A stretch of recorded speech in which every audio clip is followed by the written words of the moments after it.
सभी को जय सिया राम। रामचरितमानस बालकांड दोहा संख्या 223। हिय हर्षहि बरसहि सुमन सुमुखी सुलोचन वृंद जाहि जहां जहां बंधु दो तह तह परमानंद। जहां जहां भी ये दोनों भाई जा रहे हैं वहां वहां पर ही परमानंद की अवस्था को सब लोग प्राप्त हो रहे हैं। इस प्रसंग में जैसे कि हम लोग बात कर रहे हैं तो मनुष्य का जीवन, विचार, सोच सब कुछ देश काल परिस्थिति पर निर्भर करता है, उससे प्रभावित होता है। तो वही राम लक्ष्मण है और विदेह नगरी में पहुंचे हैं तो हमें ये देखना चाहिए कि देश क्या है, काल क्या है, परिस्थिति क्या है। जब जब राम लक्ष्मण आगे यात्रा करेंगे तो वहां पर भी देश काल परिस्थिति का ध्यान रखना बहुत आवश्यक है। और उसके बाद जीव का स्वयं का उसका अपना प्रारब्ध क्या है। आगे लिखते हैं गोस्वामी जी, पुर पूरब दिस गे दो भाई जहां धनुमख हित भूमि बनाई अति विस्तार चारु गच ढारी विमल वेदिका रुचिर समारी। इस प्रकार राम और लक्ष्मण नगर को देखते हुए और सबको परमानंद देते हुए वहां तक पहुंच गए जो नगर की पूर्व की दिशा थी। वहां पहुंचे और अब वहां पहुंचे कैसे, तो ये याद रखिएगा उनके साथ साथ जनकपुरी के बच्चे लगे हुए, वो पीछे पीछे उनके साथ चल रहे हैं। तो भगवान को गाइड कौन कर रहा है? जनकपुरी के बच्चे। न तो गुरु, न कोई वयस्क, न जनकपुरी का, न कोई संभ्रांत व्यक्ति, न सेठ, न विद्वान, न पंडित। बच्चे भगवान को धनुष यज्ञ की भूमि तक लेकर के जाते हैं। अति विस्तार चारु गच ढारी, वहां पे बहुत बड़ा सा, बहुत सुंदर ढला हुआ एक आंगन बना है। आंगन भी समझ सकते हैं आप, जो बहुत बड़ा मंडलाकार शेप में है, जिसको ढाल के बनाया गया है। ढाल के यानी उसको फर्श नुमा ढाला गया है। विमल वेदिका रुचिर समारी, और वहीं पर अब धनुष यज्ञ है। तो यज्ञ के लिए सबसे महत्वपूर्ण है वेदिका, वेदी। तो बहुत ही निर्मल वेदिका बड़े सुंदर ढंग से सजा संवार के वहां बनाई गई है। तो ये वेदिका किस प्रकार की है? जिसके ऊपर धनुष को रखा जा सकता हो। ये हवन आहुति डालने वाली वेदिका नहीं है। यद्यपि जब परशुराम जी आएंगे तो वो अपने धनुष और फरसे को श्रुआ ही बताएंगे कि यज्ञ हो गया और ब्राह्मण नहीं पधारा और श्रुआ नहीं उसके हाथ में है, आहुति नहीं हुई। तो यहाँ पर यज्ञ का जो निर्मल रूप है, क्योंकि त्रेता युग यज्ञ प्रधान युग है। ध्यान प्रथम युग मख विधि दूजे, सतयुग तप प्रधान। तप क्या? सत्य के मार्ग पे चलना। सतयुग तप प्रधान युग है और त्रेता यज्ञ प्रधान युग है। द्वापर पूजन पूजन अर्चन प्रधान युग है और कल युग जो है भगवान के नाम के स्मरण का युग है। वो भी नहीं लिया जाता। म्यूट रखिए कृपया करके। तो उसी का वर्णन कर रहे हैं, क्योंकि यज्ञ प्रधान है। तो जो भी कार्य आप देखेंगे त्रेता युग में होता है तो उसके आधार में यज्ञ होता है। चाहे वो चक्रवर्ती सम्राट बनने की स्थापना हो, चाहे वो पुत्र प्राप्त करने की कामना हो, चाहे वो युद्ध में विजय पाने की कामना हो, और चाहे वो पुत्री के विवाह के स्वयंवर जैसी मनोकामना हो। तो वहां पर यज्ञ की ही प्रधानता है।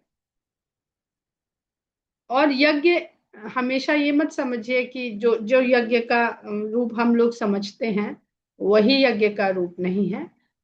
किसी भी कार्य को सुव्यवस्थित ढंग से किया जाए, उसकी पूरी योजना बनाई जाए, उसमें कौन कौन विद्वान, जैसे जो यज्ञ होते उसमें पौरोहित लोगों का काम होता है, अग्निहोत्र का काम होता है, ऋत्विक लोगों का काम होता है। लेकिन धनुष यज्ञ में क्योंकि स्वयंवर के लिए है, तो वहां पर ऐसे लोग हैं जो वर बनने के लिए उपयुक्त हों या अपने को समझते हैं। आगे लिखते हैं, गोस्वामी जी कहते हैं, चहुदिस कंचन मंच विशाला, रचे जहां बैठे महिपाला। और जो वेदिका बनी हुई है उसके चारों ओर सोने के विशाल मंच बने हुए हैं, जहां पर आए हुए पधारे हुए राजा लोग बैठेंगे। तही पाछे समीप चहुपासा, अपर मंच मंडली विलासा।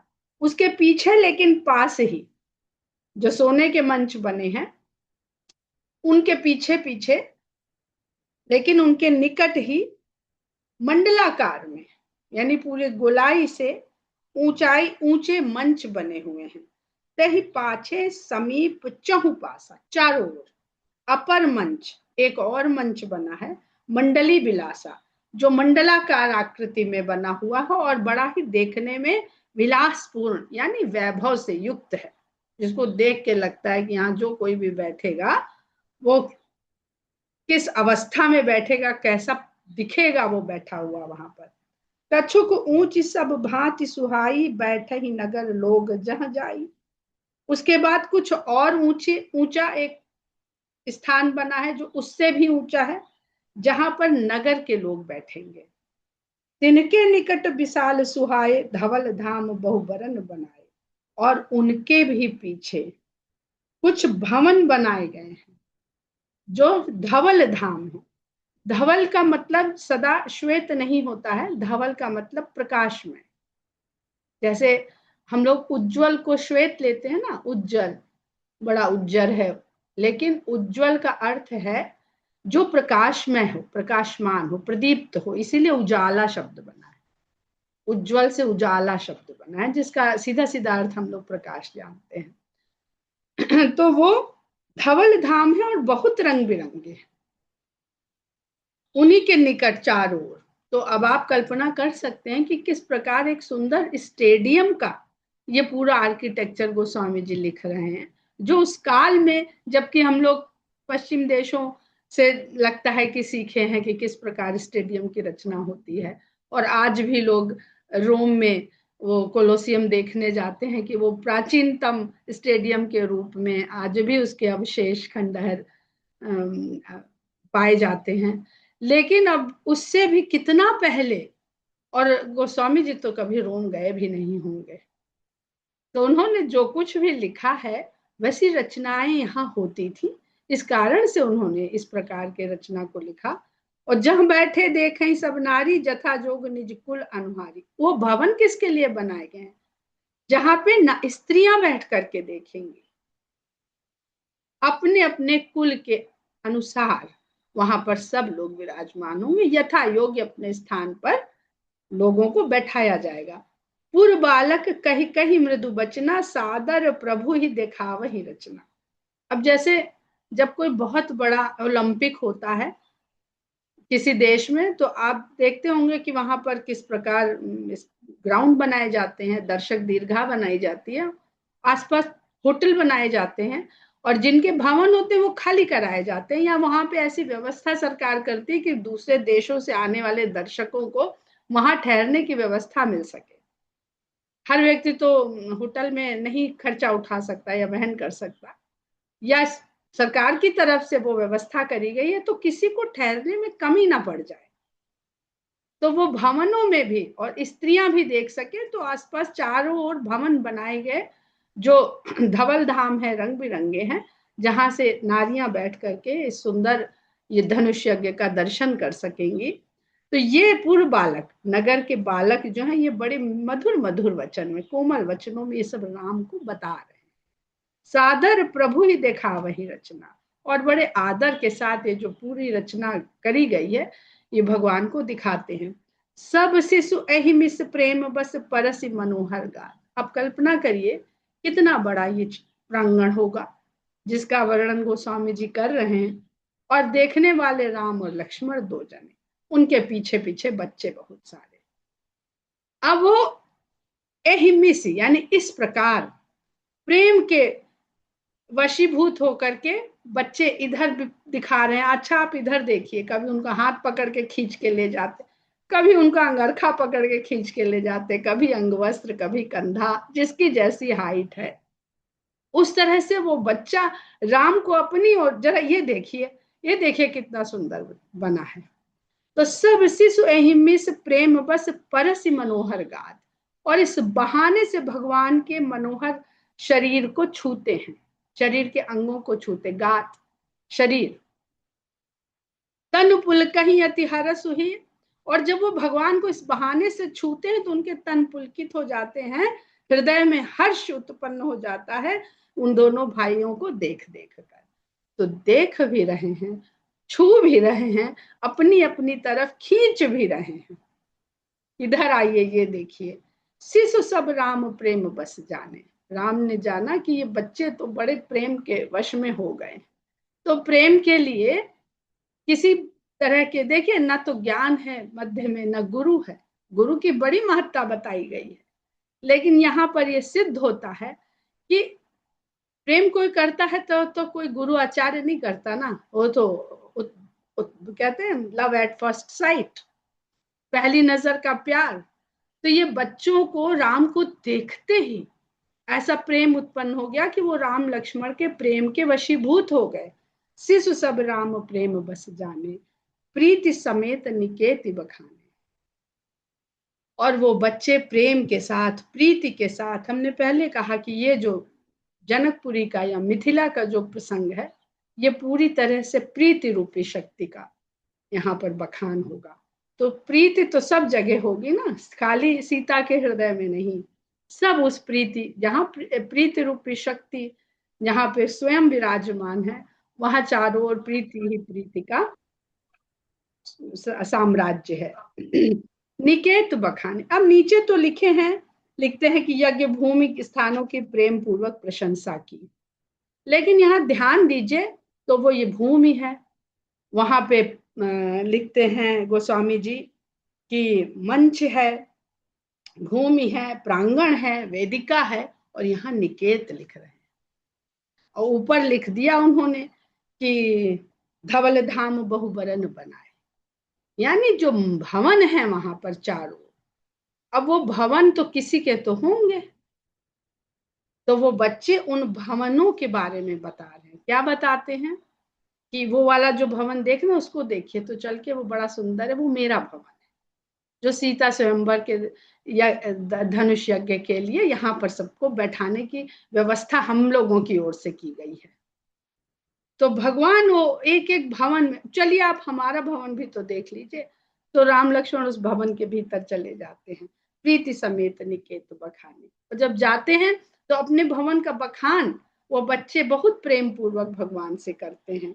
निज निज रुचि सब ले ही बुलाई, फिर अपनी अपनी रुचि से, अच्छा एक के यहाँ चले गए तो हमारे यहाँ भी चलिए आप, तो अपनी अपनी रुचि से सब अपनी अपनी तरफ उनको बुलाते हैं। सहित स्नेह जाहि दो भाई, और स्नेह के साथ दोनों भाई उन उन भवनों में जाते हैं, बच्चों को प्रेम और प्रसन्नता उनको भरपूर प्रदान करते हैं। राम देखा वही अनुज ही रचना, अब राम के देखने में कहीं ये नहीं हो रहा है कि अच्छा अच्छा अच्छा बहुत बढ़िया, जब आपको कोई दिखाए और आप जिसके साथ हैं उसकी प्रशंसा उससे करिए, तो दिखाने वाले को लगता है इन्हें वाकई बहुत अच्छा लगा। कुछ तो बखान बच्चों ने अपने मुंह से किया, और जो बच्चों से राम ने सुना उसका बखान राम ने अपने अनुज से किया। तो कितना अच्छा बच्चों को लगा होगा उस समय। एक एक एक कल्पना करिए, बस लीला के, भगवान की लीला का यही सुख और आनंद है कि आप जितनी उसमें डूबेंगे, जितना उस दृश्य का दर्शन करेंगे, उतना ही आनंद आएगा। तो राम दिखाव ही अनुज ही रचना, कही मृदु मधुर मनोहर बचना, और अपनी ओर से कोमल मीठे वचनों से, मनोहर वचनों से कह कह के। तो राम, जो अभी ज्योत्सना से बात हो रही थी कि बोले हैं, तो समय लगता सबसे ज्यादा राम मिथिला में बच्चों से बातें कर रहे हैं। कहीं राम के बातें करने का प्रसंग बहुत कम आएगा कि राम बातें कर रहे हैं, करेंगे आगे आप लोग सुनेंगे, लेकिन बड़े संकोच बस करेंगे। गुरु बैठे हैं, वे गुरु के सामने राम कैसे बोल दे? पूरा प्रसंग अयोध्या कांड में आपको सुनने को मिलेगा, इतने संकोची है नाम। तो बच्चों के साथ में, यानी हम अगर बाल कांड है ना, बाल कांड में ही बस आपको ये देखने को मिलेगा बच्चों का बालकों के साथ प्रेम का भाव। अगर हम सब बालक भाव में हो जाएं तो राम संकोच त्याग देंगे, क्योंकि बालक संकोची नहीं होता, बच्चा संकोची नहीं होता। यथा भगवान तथा भक्त, और यथा भक्त तथा भगवान, ये तो सिद्धांत सभी लोग जानते हैं। दुनिया में जितने लोग हैं उतने भगवान हैं, क्योंकि भगवान तो हर के मनोभाव के अनुसार अपने को बना लेते हैं। लव निमेश मोह भुवन निकाया, रचई जासु अनुशासन माया। लव निवेश में, जिसके अनुशासन से, आज्ञा से नहीं, अनुशासन से, ध्यान दीजिएगा। अनुशासन यानी जो प्रकृति का नियम और सिद्धांत है वो कभी इधर से उधर होने नहीं पाता। जिसके अनुशासन से माया लव निवेश में कितने लोकों का निर्माण कर देती है। लव निमेश क्या है? निमेश कहते हैं पलक गिरने का जो समय होता है। काल चक्र को समझिए, काल चक्र की जो गणना हमारे यहाँ निर्धारित की गई है, यहाँ पर लव और निमेश का जिक्र है, तो लव और निमेश की बात करेंगे। म्यूट करिए प्लीज रेखा जी। तो पलक जो गिरती है वो एक निमेश कहलाता है। और राजा जनक निमि के वंशज हैं, वो कथा पहले भी हमने सुनाई थी, अवसर रहेगा तो फिर सुना देंगे। निमि वंशज कहा जाता है राजा जनक को। पलक के गिरने को, और आगे पुष्प वाटिका प्रसंग में पढ़ेंगे कि सीता और राम ने जब प्रेम से, श्रृंगारिक प्रेम से एक दूसरे को देखना शुरू किया, तो पलकें झपकना इसलिए बंद हो गई क्योंकि जो जनक के पूर्वज थे उन्होंने पुत्री और दामाद के मिलन को देखते हुए पलकों पे अपना स्थान त्याग दिया, इसलिए पलकों ने झपकना छोड़ दिया।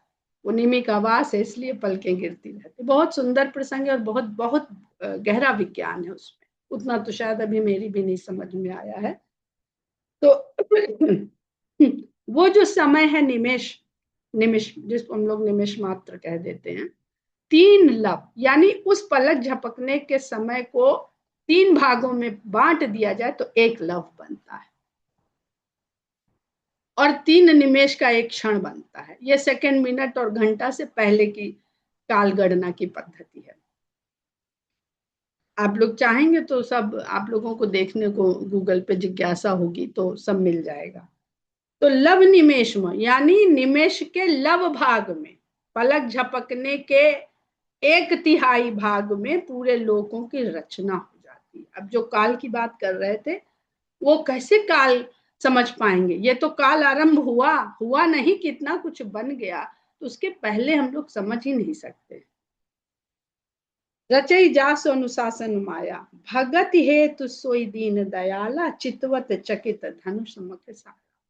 केवल भक्तों को आनंद देने के लिए भगवान दीन दयाल इस धनुष यज्ञशाला को ऐसे देख रहे हैं चकित होके कि अरे वाह, इतना सुंदर कैसे बना दिया, ये तो बड़ी अद्भुत रचना है, कैसे बनाई गई होगी, ऐसे आश्चर्यचकित होके देख रहे हैं। कौतुक देख चले गुरु पाही, जान विलंब त्रास मन माही।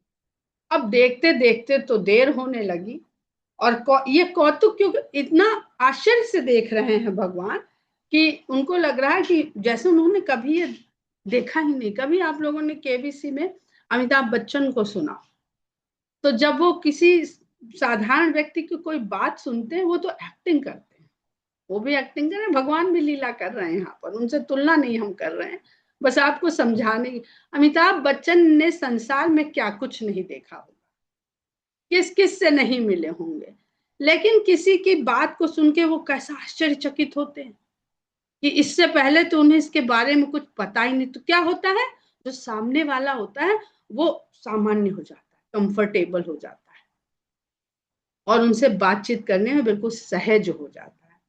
तो सहज हो जाए सामने भक्त उनके, इसलिए भगवान ऐसा कौतुक देख के आश्चर्यचकित होते हैं। और बच्चों को लगता है हमने तो इन राजकुमारों को इतनी बढ़िया रचना दिखा दी, इन्होंने कभी देखी ही नहीं थी, और सहज हो जाते। तो कौतुक देख चले गुरु पाए। अब गुरु के पास जाने की याद आती है और देर हो गई है, तो इसका उनके मन में थोड़ा थोड़ा डर पैदा हो जाता है। क्यों डर पैदा हो जाता है देखिएगा, तो 218 दोहे से ऊपर गोस्वामी जी कह चुके हैं कि जब कहते हैं राम नाथ लखन पुर देखन चाहि, प्रभु सकोच डर प्रगट न कहाहि, जौ राउर आय सुमय पावौ, नगर दिखाई तुरंत लई आओ। तो नगर दिखा के तुरंत ले आऊंगा, अब तुरंत कहाँ हुआ ये, वो तो यज्ञशाला में अटक गए ना, यज्ञशाला में भवन भवन में अटक रहे हैं। तो विश्वामित्र क्या कहते हैं, सुनि मुनि से कही बचन सप्रीति, कस न राम तुम राखो नीति। बड़े प्रेम से कहते हैं कि तुम नीति का पालन करने के लिए ऐसा कह रहे हो, क्योंकि तुम नीति के पालक हो। धर्म सेतु पालक तुम ताता, हे तात तुम धर्म सेतु का पालन करने वाले हो, किंतु प्रेम विवश सेवक सुखदाता, तुम तो प्रेम के वश में हो और सेवकों को सुख देने वाले हो। तो कितना तुरंत तुम आ पाओगे ये हम भी जानते हैं। जाओगे तो तुम अपनी इच्छा से लौट नहीं पाओगे, अपनी इच्छा से तुम्हारे भक्त तुमको तुरंत आने ही नहीं देंगे, और न तुम आओगे। तो शब्द देखिएगा, जहां उन्होंने सुखदाता लिखा है, यहाँ पर फिर गोस्वामी जी ने उसको बता दिया है कि क्यों राम इस तरह से कर रहे हैं, क्योंकि वो तो अपने भक्तों को, अपने प्रेमियों को सुख देने वाले हैं। तो इसलिए जान विलंब त्रास मनवाही, देर होती जान के कि हम तो गुरु से ये आज्ञा लेकर के आए थे, तो मन में उनके डर होता है। और फिर डर होता है तो क्या करते हैं, जा सुत्रास डर कहूं डर होई, भजन प्रभाव दिखावत सोई, कही बातें मृदु मधुर सुहाई, किए विदा बालक बरियाई। जा सुत्रास डर कहूं डर होई, जिसके त्रास से डर को भी डर हो जाता है, भय भी भयभीत रहता है, वो भजन का प्रभाव देखिए कि वो भय से घिरा हुआ दिखाई पड़ रहा। इसलिए अब वो क्या ऐसी बात कहते हैं लक्ष्मण से, जिससे बच्चों को भी दिखता है कि अरे ये तो डरते हैं अपने गुरु से। लक्ष्मण जी से कहते हैं, लक्ष्मण हम लोग तो कह के आए थे कि तुमको तुरंत नगर दिखा के ले आएंगे, देखो अब यहाँ यहाँ सब ये बच्चे तो अपना अपना घर सब दिखा रहे हैं बारी बारी से, अब हम लोगों को देर हो रही है। तो ये उनकी बात से बच्चों को दिखता है कि ये तो डर रहे हैं अपने गुरु से। तो बच्चों को बड़ी मीठी मीठी बातें कह के कि ये विदा बालक बरी आए, हठपूर्वक जबरदस्ती उनको वहां से विदा करते हैं कि देखो भाई अब हमको भी डर है, हम गुरु से आज्ञा लेकर के आए। कितना कितना सहज भगवान का संबंध यहाँ पे जुड़ रहा है, कितना सहज। और फिर गोस्वामी जी लिख देते, सब है सप्रेम विनीत अति सकुच सहित दो भाई, गुरुपद पंकज नाई सिर बैठे आए सुपाई। दिखाने में सभय हैं पर वास्तव में सप्रेम है। तो दिखने में तो लग रहा है कि गुरु से भयभीत हैं, वहां भयभीत हैं, यहाँ सप्रेम है शिशुओं के साथ। तो दोनों ही भाव राम के भीतर हैं। ऐसा नहीं है कि वो डराते हैं, वो डरते हैं, वो केवल प्रेम के आगे विवश होकर डरते भी हैं और डराते हुए दिखते भी। तो बड़े ही विनीत विनम्रता के भाव से और संकोच के साथ दोनों भाई लौट के आते हैं। संकोच क्यों, कि कह के तो गए थे, जीभ काट रहे हैं, अंदर अंदर डर रहे हैं कि गुरुजी ने पूछ दिया क्यों बेटा, तुम तो कह गए थे तुरंत आइए, कोई आने का समय है। तो इस भय के साथ दोनों भाई आते हैं और गुरु के चरणों में शीश नवा करके उन, जब वो कहते अच्छा बैठ, तब गुरु के पास बैठ। कितना जो नीति का पालन उन्होंने आज्ञा लेते समय किया, उसी नीति का पालन वो वापस आकर के भी कर रहे हैं। निज प्रवेश मुनि आय सुदीना, सब ही संध्या बंदन कीन्हा। रात्रि का प्रवेश होता हुआ, रात्रि का आरंभ होता हुआ जान करके मुनि विश्वामित्र ने आज्ञा दी, और उनकी आज्ञा के पश्चात सभी लोगों ने संध्या वंदन किया। कहत कथा इतिहास पुरानी, रुचिर रजनी जुग जाम सिरानी। और संध्या वंदन के बाद सब लोग बैठ गए, सब ऐतिहासिक पौराणिक कथाएं कहने लगे। और बड़ी ही सुंदर रात्रि है ये। कितनी सुंदर रात्रि है कि मिथिला का नगर है, ऐसा सुंदर भवन है जो राजा जनक ने स्वयं, जहाँ पे विश्वामित्र को, राम लक्ष्मण को ठहराया है, अन्य ऋषि मुनियों को जो उनके साथ आए थे ठहराया है। और वहां पर संध्या वंदन करके सब लोग बैठे हुए हैं और आपस में इस प्रकार कथा और इतिहास और पुराण की चर्चा चल रही है। तो ऐसी सुंदर रजनी के दोपहर, जुग जाम, जुग यानी जो दो प्रहर उस रात्रि के बीत चले। मुनिवर शयन कीन्ह तब जाई, लगे चरण चापन दो भाई। तब श्रेष्ठ मुनि ने जाके शयन के लिए अपना आसन लिया और तब दोनों भाई उनके पैर दबाने लगे। एक बार किसी ने हमसे कहा कि हिंदी के जो हमारे ग्रंथ हैं, इनका सही सही अंग्रेजी अनुवाद कभी नहीं हो सकता। तो थोड़ा बातचीत हुई तो उन्होंने कहा कि कभी जाकर के पैर दबाना की अंग्रेजी ढूंढ लेना। आप लोगों से भी कहते कि पैर दबाने की अंग्रेजी ढूंढ लीजिएगा, तो आप इसको कैसे लिखेंगे? नहीं नहीं, नहीं आएगा। चरण चापना, पैर दबाना। तो लगे चरण चापन दो भाई, दोनों भाई गुरु के चरण दबाने लगे। जिनके चरण सरोरुह लागी, करत विविध जप जोग विरागी। जिनके चरण कमलों के लिए लोग जप करते हैं, योग करते हैं, वैराग्य धारण करते हैं, ते दो बंधु प्रेम जन जीते, गुरुपद कमल पलूटत प्रीते। वो दोनों भाई प्रेम के वश में होके प्रेम जनु जीते, प्रेम से जैसे उनको जीत लिया गया हो, वो गुरु विश्वामित्र के चरण कमलों को दबा रहे हैं, सेवा कर रहे हैं। बार बार मुनि आज्ञा दीनी, रघुबर जाई शयन तब कीन्ही। जब विश्वामित्र मुनि ने कई बार उनको आज्ञा दी, तब जाके रघुबर ने शयन किया। अब आज्ञा किसको मिल रही? एक एक शब्द देखिए। आज्ञा केवल रघुवर को यानी राम को मिल रही है, लक्ष्मण को नहीं मिल रही है। तब रघुबर जाई शयन तब कीन्ही, तब राम ने जाकर के शयन करने का अपना उन्होंने आसन ग्रहण किया। चापत चरण लखन उर लाए, सभय सप्रेम परम सचुपाए। अब जो अवस्था राम की विश्वामित्र के आगे थी, वही अवस्था लक्ष्मण की राम के आगे है। दोनों सब है सप्रेम है। और सब है और सप्रेम में यहाँ पे लक्ष्मण जी के सब है और सप्रेम का भाव इतना सुंदर है कि चापत चरण लखन उर लाए। रामचंद्र जी के चरणों को हृदय में लगा करके लक्ष्मण जी चरण दबा रहे हैं। अब हृदय में लगाकर या हृदय में धारण करके, बहुत सारे अर्थ उसके आप लगा सकते हैं। भय किस बात का है? कि भगवान तो शयन करने आए हैं, कहीं मेरे चरण दबाने से इनकी नींद में खलल ना पड़ जाए। भगवान के चरण तो बड़े कोमल हैं और मेरे हाथ उतने कोमल नहीं हैं, तो कहीं मेरे हाथ से भगवान को चोट ना लग जाए पैर में। जैसे भृगु ऋषि ने जब चरण प्रहार किया भगवान विष्णु के, तो विष्णु जी ने कहा, उनसे एक कहा था, हे भगवान आपके पैरों में चोट तो नहीं लगी? क्योंकि भगवान के जो छाती है वो तो वज्र के समान, मतलब है तो कोमल, हृदय कोमल है, पर छाती तो सबकी सबसे स्ट्रांग होती है, और आपके चरण बड़े कोमल हैं। तो भगवान के भी चरण बड़े कोमल हैं।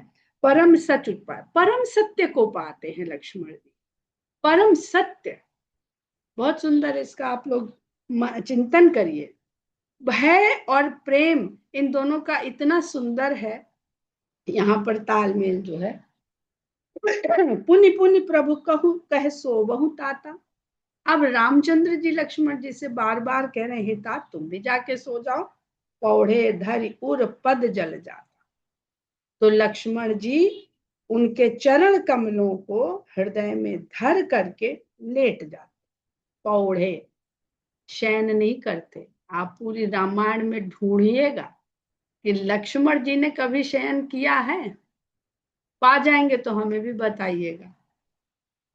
लक्ष्मण जी ने खाली वनवास में तो हम लोग जानते हैं कि वीरासन बैठे जागे, वहां तो वीरासन में जाग के बैठ रहे हैं। यहाँ लेट तो गए पर शयन नहीं किए। शयन करने गए विश्वामित्र, शयन करने गए राम, लक्ष्मण जी केवल लेटने गए। क्योंकि तो गुरु को कोई आवश्यकता पड़ जाए तो भगवान तो सो गए, और भगवान को कोई आवश्यकता पड़ जाए तो भगवान का सेवक कैसे सो जाए। तो इसलिए वो केवल लेट गए। लक्ष्मण जी सोते ही नहीं। जागृत अवस्था है ना जीव की, जो हम लोग जीव की अवस्थाएं पढ़ते हैं, तुरीय, स्वप्न, जागृत और चार अवस्थाएं पढ़ते हैं। तो लक्ष्मण जी जागृत अवस्था है। उठे लखन उन्नीस विगत सुन अरुण शिखा धुनिकान। इसलिए जैसे ही प्रातः काल में अरुण शिखा, लाल जिसकी शिखा है यानी मुर्गा, अरुण माने लाल, शिखा माने शिखा, चोटी। मुर्गे का शुद्ध हिंदी शब्द है ये। हम लोग मुर्गा मुर्गा फारसी अरबी जो भी हो उससे इतना यूज टू हो चुके हैं कि भूल ही गए हैं कि मुर्गे को हिंदी में, हिंदी हमें मुर्गा हिंदी ही लगती है, लेकिन मुर्ग शब्द है, शुतुरमुर्ग, ये मुर्ग वो मुर्ग, ये सब फारसी अरबी के, फारसी के शायद शब्द हैं। तो लक्ष्मण ने जैसे ही भोर होने से पहले ब्रह्म मुहूर्त में अरुण शिखा की ध्वनि अपने कानों से सुनी तो उन्होंने जान लिया निशा गई। गुरुते पहले जगतपति जागे राम सुजान। तो उन्होंने सुनी, जगे नहीं, क्योंकि वो तो सोए ही नहीं थे। दोहा को ध्यान से देखिए, कानों से सुनी, जगता तो वो जो सोता होता। उन्होंने कानों से सुनी और गुरु से पहले जगतपति जागे राम सुजान। जो राम सुजान है वो गुरु से पहले जाग गए। ये दोहा बड़ा सुंदर है। इसका हम लोग व्याख्या और इसका जो सौंदर्य है और जो आनंद है उसको हम लोग कल और समझेंगे। इसको यहीं पर विराम लेते हैं। जय श्री राम।